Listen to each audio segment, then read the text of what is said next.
నమస్కారం. ఈనాటి మన విశ్లేషణకు స్వాగతం.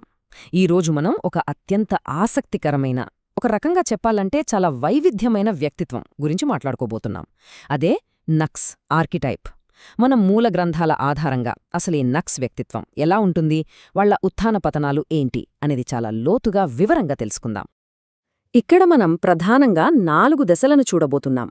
మొదటిది వారి అత్యంత చురుకైన నాడీ వ్యవస్థ, రెండవది వాళ్ల ఆట మరియు అధికారం, మూడవది సామాజిక నాయకత్వం, ఇక చివరగా తీవ్రమైన అలసట మరియు నాడీ క్షీణత. సరే, ఇక ఆలస్యం చేయకుండా మొదలుపెడదాం. మొదటి విభాగంలోకి అడుగుపెడదాం. అదే అత్యంత చురుకైన నాడీ వ్యవస్థ.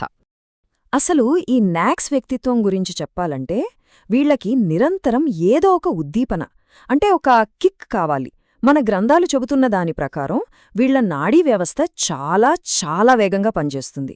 దానికి తగ్గట్టుగానే జీవక్రియ కూడా చాలా స్పీడ్గా ఉంటుంది. మరి ఆ వేగాన్ని తట్టుకోవాలి కదా. అందుకే వీళ్ళెప్పుడూ భారీగా ఆహారం తీసుకోవడం, మత్తుపానీయాలు తాగడం, అలాగే సాహసోపేతమైన లైంగిక ఆనందాలను వెతకడం చేస్తుంటారు.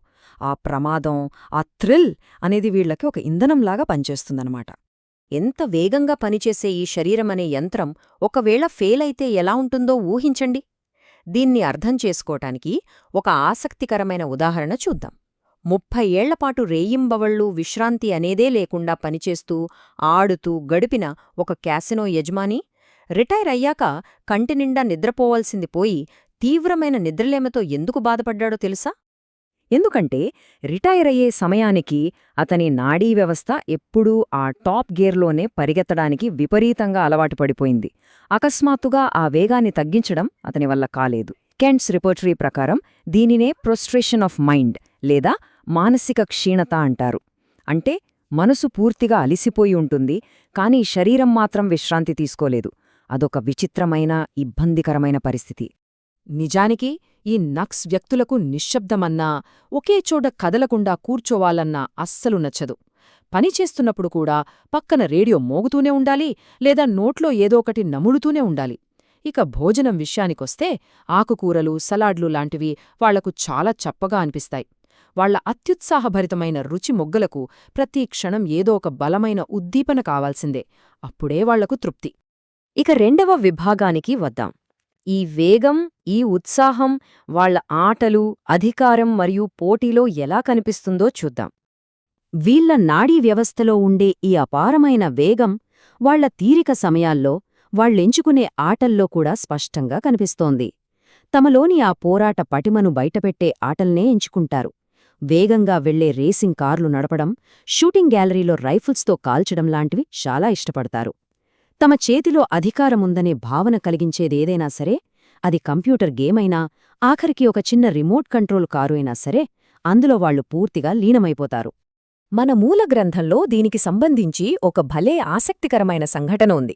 ఒక టెన్నిస్ క్రీడాకారుడు తన కొట్టిన ప్రతి విన్నింగ్ షాట్ తర్వాత ఎంతో ఆవేశంగా పెద్దగా కేకలు వేస్తూ తన విజయాన్ని సెలబ్రేట్ చేసుకునేవాడట.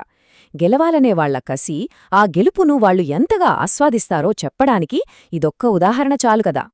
అసలు వీళ్ల పోటీతత్వం ఏ స్థాయికి వెళ్తుందంటే, ఒక ఆస్ట్రోఫిజిసిస్ట్ అయిన నక్స్ వ్యక్తి తన మేధోపరిమితులను దాటడానికి, ఇంకా చురుగ్గా మారడానికి ఎల్ఎస్డీ లాంటి మత్తు పదార్థాలను వాడాడు. అదే లైకోపోడియం రకానికి చెందిన వ్యక్తి అయితే కేవలం రియాలిటీ నుంచి తప్పించుకోవడానికి మాత్రమే దాన్ని వాడతాడు. అంటే చూడండి, నక్స్ వ్యక్తులు మత్తులో ఉన్నప్పుడు కూడా అందరికన్నా ఒక అడుగు ముందుండాలని, ఎక్కువ సాధించాలని తపన పడుతుంటారు. ఇక మూడవ విభాగంలోకి వెళ్దాం. ఈ సామాజిక నాయకత్వం అంటే 10 మందిలో ఉన్నప్పుడు ఈ నక్స్ వ్యక్తుల ప్రవర్తన ఎలా ఉంటుందన్నది ఇప్పుడు తెలుసుకుందాం. ఈ తీవ్రమైన పోటీతత్వం వాళ్ల సామాజిక సంబంధాలను కూడా చాలా ప్రభావితం చేస్తుంది. ఒక బుల్ వాలరస్ లాగా, లేదా క్లింట్ ఈస్ట్వుడ్ సినిమాలో ఆకర్షణీయమైన హీరోలాగా ఒక నక్స్ పురుషుడు ఎప్పుడూ తనను ఆరాధించే స్త్రీల మధ్య ఉండటానికి ఇష్టపడతాడు. ఒక నాయకుడిలా వ్యవహరిస్తాడు. కాని అదే సమయంలో తన చుట్టూ ఉన్న ఇతర పురుషులను మాత్రం కేవలం తన ప్రత్యర్థులుగానే భావిస్తాడు. అదొక రకమైన ఆధిపత్య ధోరణి అన్నమాట.